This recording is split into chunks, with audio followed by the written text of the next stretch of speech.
There's only one place to start this video, and it's with Erling Haaland. With Pep's recent comments about how he looks exhausted, we'll take a look and have the captaincy debate about how many times we should be looking at captaining him in the next 5 game weeks.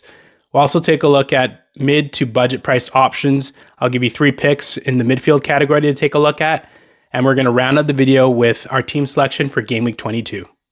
Welcome to my channel. I'm your host, Femi. Let's jump into it. Let's start with Pep's comments. All right, so managers are typically going to try and confuse the opposition by saying things like this, but I do think there is a little bit of truth to this. Now, with Manchester City playing Manchester United in the first game of the game week in the Manchester Derby, I doubt he gets a rest. We know that Haaland has such a strong record against Manchester United. He's tied with Wayne Rooney for the most goals in the Manchester Derby. There's no way he's sitting. They are 6 points behind Arsenal in the title race. There's no way he's sitting. But we do need to look at some of these comments and unpack them, right? Because Omar Marmoush, I'm recording this video just after learning that they got eliminated by Senegal in the AFCON. He's going to be coming back.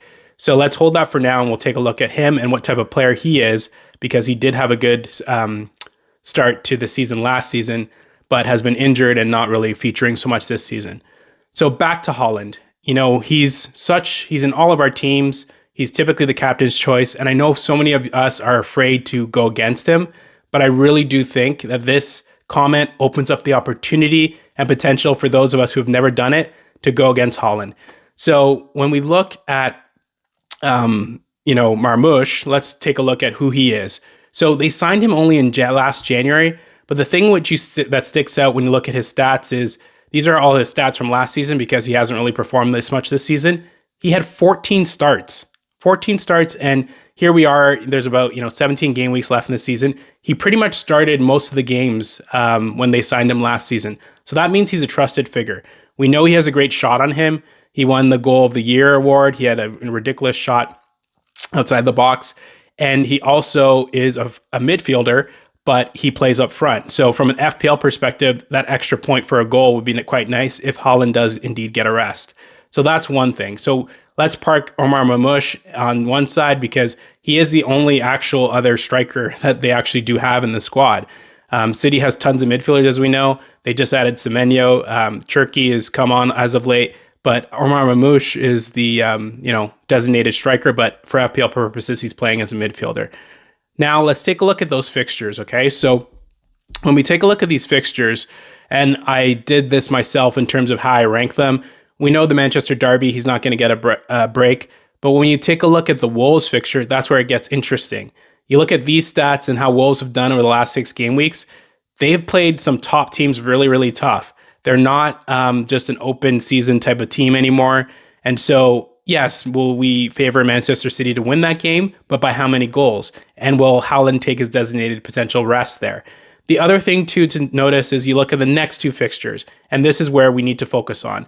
Tottenham away and Liverpool away. That is such a tough run back-to-back. I know Spurs aren't doing really well right now, but away games in the Premier League, especially against top 6 sides, anything can happen, and they're not always as straightforward as we think. Look at how Chelsea came back and drew against City 1-1 in the game against them recently. They're so unpredictable. We don't know which way they can go, and the goals won't necessarily flow. So that's an option. Game week 24. Game week 25, Liverpool. He tends to not have such a great record, Haaland, against Liverpool in terms of goal scoring, and Anfield is a tough place to play, as we all know. So those are another 2 options. So as you can imagine, 3 of the next 4, potentially with Haaland getting reduced minutes at Wolves, we already have an opening to this potential not captaining him. And then the last fixture, Fulham at home.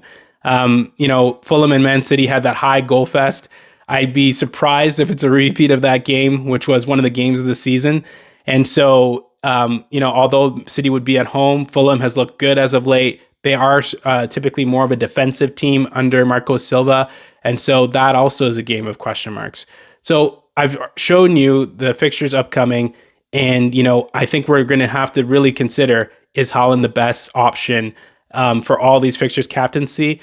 And if not, who else should we insert? And so let's take a look at some differential captains to potentially pick in our squads now. So my first differential captain, it's Bukayo Saka. Now, this is a player on X who a lot of people have been saying isn't really performing. When I look and watch him, and I'm very much an eye test manager, I see a guy who's close to getting a goal. He has 4 goals, 7 assists in the league thus far, 98 points. He's done such a strong job of leading the Arsenal team as a player.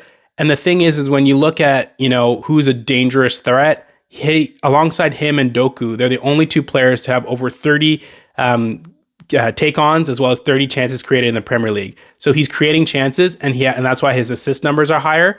However, my thing and what I keep saying on this channel is I think he's one of the best Arsenal in the to have in a triple up with Gabriel and Rice, because I do feel that he will start scoring goals, and when midfielders start scoring goals, they get into the bonus.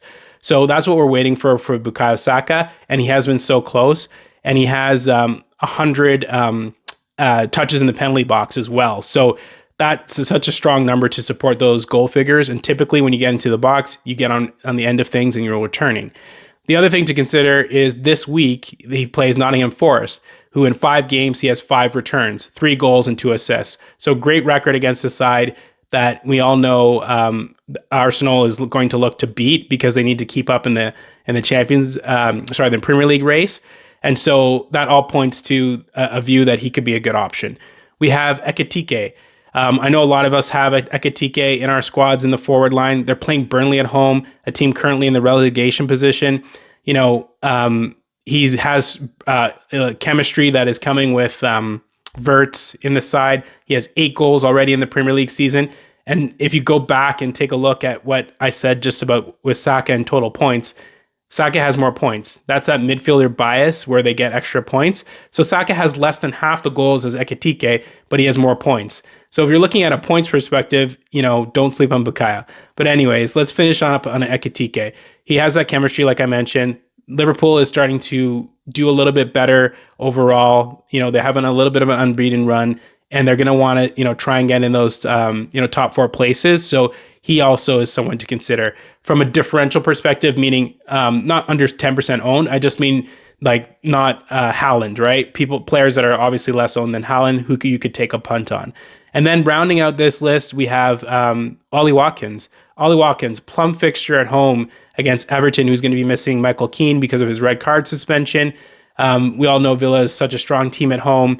He didn't score in the first 5 games of the season, but he has more points than Ekitike. So he has, I believe, 26 points in the last 4 game weeks. So he's coming to form right now. He's someone not to bet against because he also does have penalties, which Ekitike does not.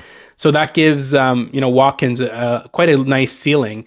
And, a lot of people have also talked about how Villa's fixture run till like now and for a very long time, they don't face a top 6 side and what have you. Let's not go and look out that far, but I just think in the short term, you have a player in form, and Villa has been in such a strong form. Again, they're only 6 points off of Arsenal as well. So ultimately, he's a strong option. So, let me know what you guys think about these potential other options to Haaland. I think they're worth considering. Now, let's take a look at the midfielders that I do like for the next couple game weeks, and I'm going to give you 3 of them. Our first midfielder to consider is Declan Rice.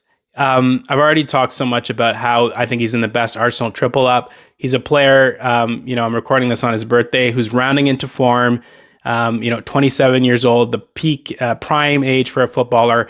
And Arsenal has a lot to play for. They're still in 4 competitions. They are looking to win their first Premier League title in 22 years. There's no way this guy is getting rested in the next couple of games. He's going to be in. He's going to be a 90-minute man. He takes set pieces, as we all know. He takes free kicks as well. Corners and free kicks for the set pieces. And he looks like a player that is playing with a lot of confidence. So ultimately, this is an easy set and forget pick. He's 27% owned, still under 30%. One player and such a price at 7.3 million, you can fit into your team. So he's my first player. The next 2 players is another player that I just love watching from a purely football perspective, and it's Mitoma. Mitoma at Brighton. He is so fun to watch. He, a player that has such a great bag of tricks and finishes in his repertoire. And, Brighton is looking for consistency, and they're a better team with him in the squad. And when he plays, he is usually able to be very efficient and get on and help the team from a goal scoring perspective. And I think in the next two fixtures, I do like him a lot, and I would be backing him to take a punt on, because you can get to him at 6.1 million. So he's another option. And then the last player, a player who's totally flown under the radar, and a player when I remember, hasn't had, good Premier League seasons, but it's Aaronson. Aaronson is, a guy who's had a strong, season with Leeds. He looks good. He's passing the eye test. He unfortunately gave away a penalty in their last game, but he's one of the top scorers for Leeds. He has 4 goals on the season, and he's only 5.4 million. So you can't really go a lot wrong with him. He's third in points behind DCL and Stack in the team, and he's second in goals behind DCL. And he has 10 returns in 21 games. So a return almost every other game, for a player at 5.4 million. That there's not many players who do that, right? So ultimately, I think he's a great pick as well. And for all these guys, Rice is a set and forget, like I mentioned, so you can buy and hold them. But these two guys, in Mitoma and Aaronson, I would look at the next 2 game weeks, see how they do, because they could give you upside to help in your mini leagues, and they are players that a lot of people aren't thinking of. So please take a look and consider them. Now let's get into my Game Week 22 team selection, and I'll show you how the team is lining up. So in terms of the team, the best place to start I made some transfers that went wrong. I know I'm not the only one. It happens to everyone. So basically, the transfer I've talked about before, Thiago to Bowen, which was a bust, and now Semenyo to essentially Malen, which is also a bust because now Malen is at Villa is apparently being transferred out. I know to another team. So I know not a lot of players have Malen, but I was going to use him in this fixture because Aston Villa plays Everton at home and they don't have Michael Keane. And I think Villa is going to really get on top of them. So that's unfortunate. So he's going to have to sit. And, Semenyo, which we all know, he's looking good. And he's had such a strong, consistent season, whether that be with Bournemouth and now City. So ultimately, I'm having a little bit of a buyer's remorse. But with that said, that hasn't damaged my rank because I think what we're all looking for is we're looking at that Chelsea fixture run in Game Week 24 and seeing how many Chelsea assets we're going to get. Teams are going to change in the next few game weeks. So ultimately, the template team is what, we have a lot of the same players, but the next few game weeks, things are going to change.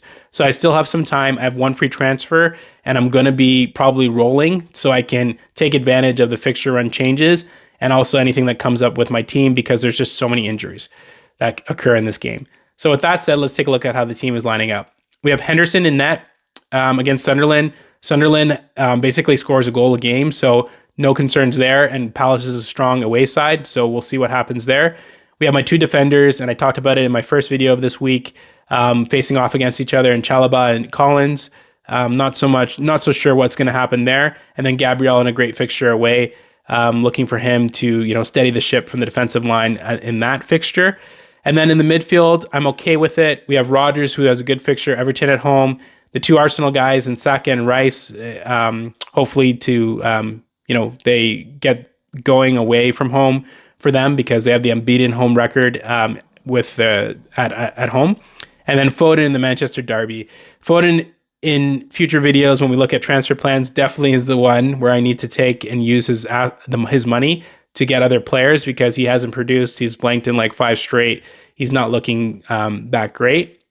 And then in the forward line, we have the aforementioned Bowen, who plays a Spurs side that is, neither here nor there, right? So hopefully Bowen can get going again. And then Calvert-Lewin in a fixture at home, which I think I do rate, given how good Leeds has been at home. And then Haaland, who currently has my captain's armband. Hard to go against those 8 goals in Manchester derbies. And we'll see that there. And then the bench, Dubravka, tough fixture away from home against Liverpool. Ballard at home in a strong fixture against Crystal Palace, but don't necessarily want to play him against my goalie. So that's why he's not in the lineup. And then Malen, who's probably going to get transferred out by another team in the transfer market because that window's open. And then Ruben Diaz, who's injured on my bench. So that's how the squad looks. Let me know how you guys are lining up for this week and post your team or give me any of your suggestions around considerations you're making for Game Week 22. If you like this video, please like and subscribe below. And thanks for watching. I will see you again in the next video. Bye for now.